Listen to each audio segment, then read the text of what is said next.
श्री स्वामी समर्थ. कशा आहात तुम्ही सर्व? तुम्हा सर्वांचं माझ्या ब्लॉगमध्ये खूप खूप मनापासून स्वागत आहे.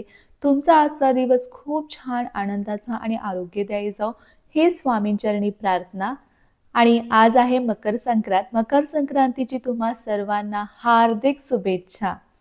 ही मकर संक्रांत तुम्हा सर्वांना भरभराट्याची जाओ हीच माता लक्ष्मी आणि श्री स्वामी समर्थांच्या चरणी प्रार्थना. आजच्या व्हिडिओमध्ये मी तुम्हाला करी दिन किंक्रांतच्या दिवशी आपल्याला एका व्यक्तीशी बोलायचं नाहीये, त्याचं कारण आणि ती व्यक्ती कोण आहे ह्याच्याबद्दल मी संपूर्ण माहिती देणार आहे. तर व्हिडिओ शेवटपर्यंत नक्की बघा.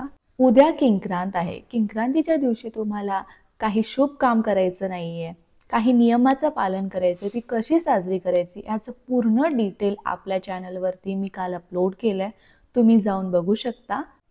नक्की आपल्या चॅनलवर जाऊन बघा, खूप महत्त्वाची माहिती आहे. जसं मी तुम्हाला आदल्या व्हिडिओमध्ये पण बोलले होते, संक्रांत हा 3 दिवसाचा सण असतो. सोमवारी भोगी होती, आज संक्रांत आहे आणि उद्या किंक्रांत करी दिन आहे. आणि करी दिनाच्या दिवशी आपल्याला काही गोष्टी कटकशाने टाळायच्या आहेत. बघा, किंक्रासूर नावाचा राक्षस प्रजेला खूप त्रास द्यायचा आणि त्यामुळे त्यांना खूप पीडा द्यायचं. त्यामुळे देवी संक्रांतीने या दिवशी किंक्रांतीच्या दिवशी त्या राक्षसाचा वध केलं होतं. त्यामुळे त्या दिवसाला आपण किंक्रांत किंवा करी दिन असं आपण पाळतो. आणि करी दिनाच्या दिवशी काही शुभ काम जे आहेत ते केले नाही पाहिजे. किंक्रांतीच्या दुसऱ्या दिवशी म्हणजे 16 जानेवारीपासून ते रथसप्तमीपर्यंत महिला जे आहेत ते हळदी कुंकू बोरनान वगैरे करू शकता. तुमच्या घरात 5 वर्षापर्यंत मुलगा असेल मुलगी असेल त्यांचं तुम्ही बोरनान करू शकता. बोरनान सुद्धा आणि हळदी कुंकू कसं करायचं आहे याचा पूर्ण डिटेल माझ्या चॅनलवरती आहे, तुम्ही नक्की जाऊन बघा. आता बघा, करी दिनाच्या दिवशी किंक्रांतच्या दिवशी आपल्याला ह्या एका व्यक्तीशी बोलणं टाळायचं आहे. आणि हा जो इंग्लिश कॅलेंडर मधला जो नवीन वर्ष चालू झालंय, ह्या नवीन वर्षाचा पहिला सण आहे संक्रांत. तर काही नियमाचं आपल्याला पालन करायचं आहे. अमुक अमुक दिवशी आपण तसं नियमाचं पालन केलं, आपण तसं वागलो तर आपला पूर्ण वर्ष आनंदाचं आणि भरभराटीचं जातं. आपण सर्व हीच अपेक्षा करत असतो आणि आपण देवाला सुद्धा हेच प्रार्थना करत असतो, हे देवा माझा हा पूर्ण वर्ष खूप चांगला जाऊ दे, काही वाईट माझ्यावरती काळ येऊ देऊ नकोस, काही माझ्यावरती अडचणी येऊ देऊ नकोस, हा वर्ष माझा खूप चांगला जाऊ दे, सुखाचा आनंदाचा जाऊ दे, हीच आपण प्रार्थना आपण देवाकडून करत असतो. बघा, नवीन वर्ष सुरू होऊन 15 दिवस झालेले आहेत. करी दिनाच्या दिवशी 15 तारीख आहे आणि तुम्हाला काही गोष्टी टाळायच्या आहेत. किंक्रांतीच्या दिवशी सर्वात पहिला आपल्याला कोणाशी भांडायचं नाहीये, किटकिट करायचं नाहीये, कोणाबद्दल वाईट बोलायचं नाहीये आणि कुठल्याही व्यक्तीशी बोलायचं नाही जी व्यक्तीसोबत तुमचं पटत नसेल. ज्या व्यक्तीशी तुमचं पटतच नाहीये त्या व्यक्तीशी तुम्हाला बोलायचंच नाहीये, म्हणजे तुमची किटकिट आणि भांडण होणार नाही.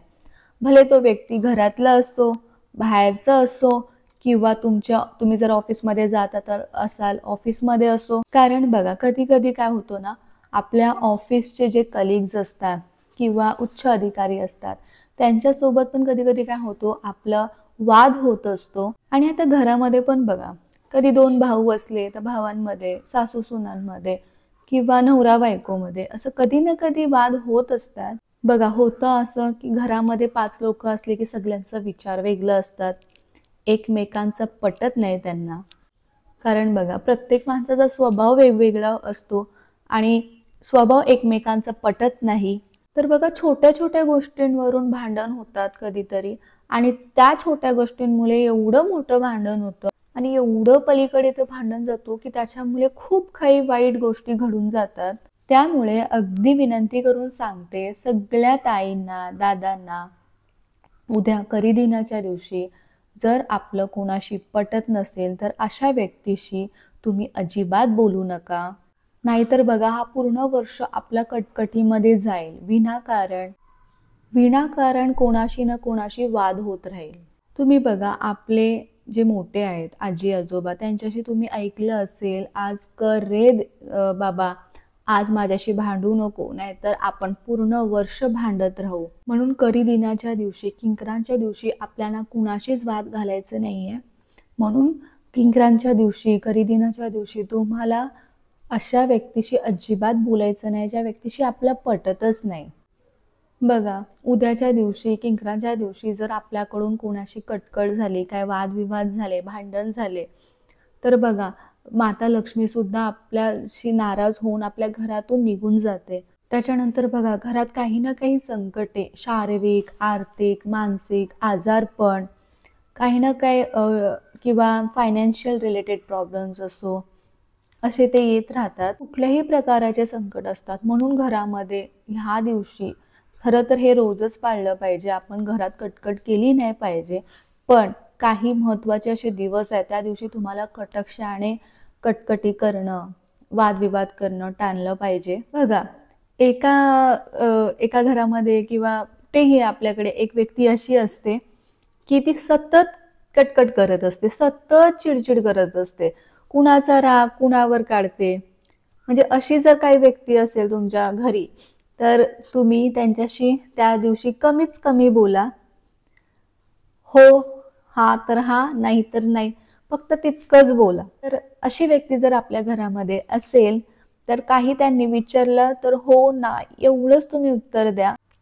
आणि तरी सुद्धा स्वतःहून भांडण करायला लागली, तर ह्या कानाने ऐका आणि ह्या कानाने सोडून द्या. म्हणून बघा, मी नेहमी सांगत असते, जर समोरचा माणूस नाही समजून घेत आणि ते कटकट करतो, तर आपण त्या वेळी शांत राहिलो ना, आपण शांत राहायचं. मग त्यामुळे काय होतं, जे कटकटी आहेत ते आपोआप शांत होतात.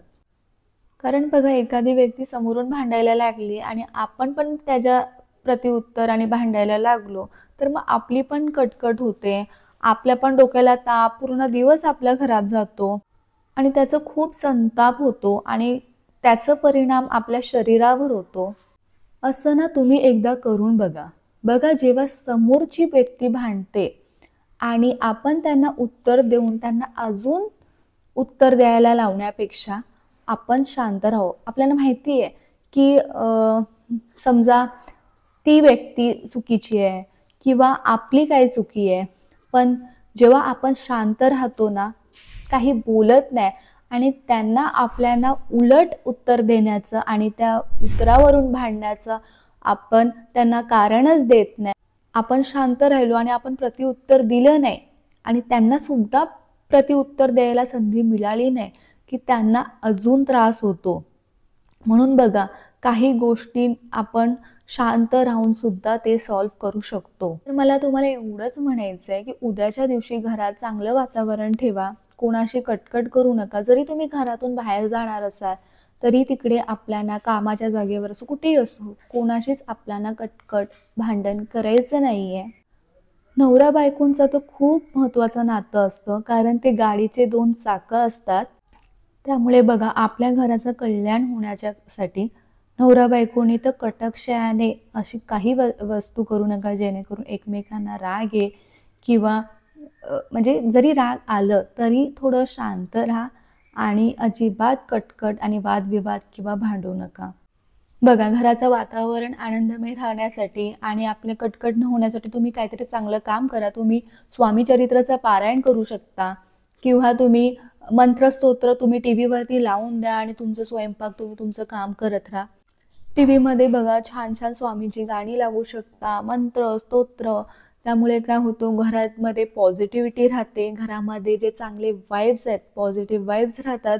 त्यामुळे काय होतं, आपलं कटकट होणं हे होतच नाही. त्या दिवशी आपण त्या मंत्रस्तोत्रांमध्ये एवढे गुंतून जातो की आपल्याला बाकीचं काही वाईट सुचतच नाही.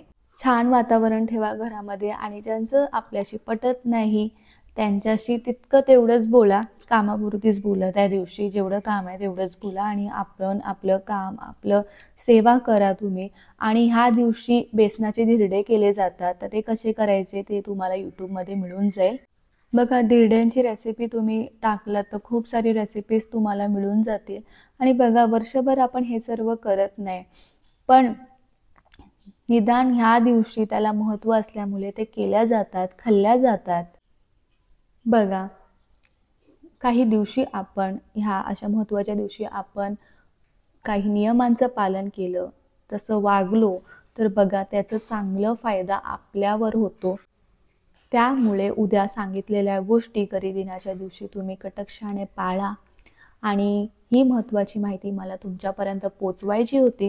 व्हिडिओ आवडल्यास व्हिडिओला लाईक करा, शेअर करा आणि सबस्क्राईब करा. पुन्हा भेटूया अशाच नवीन व्हिडिओसोबत. तोपर्यंत सर्वांना बाय आणि सर्वांना श्री स्वामी समर्थ.